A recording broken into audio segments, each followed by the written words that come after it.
Hello guys, and welcome back to another video. Today I'll be showing you how to build this Peterbilt truck. It has a fifth wheel on the back, which you can use to attach to trucks, like this one, I quickly put together, or this low loader that I've used in my videos. I decided to make a tutorial on this truck because I've used it in my other videos.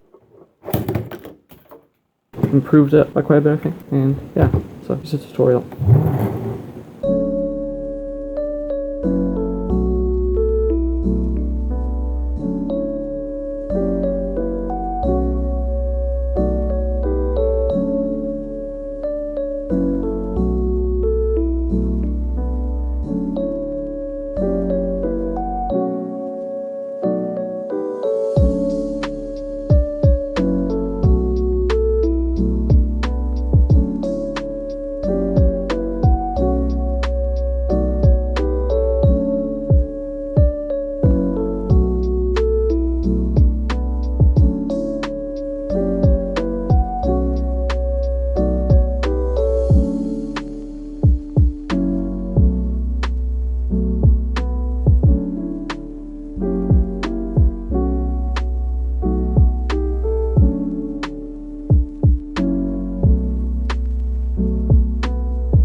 And we have finished our Peterbilt truck.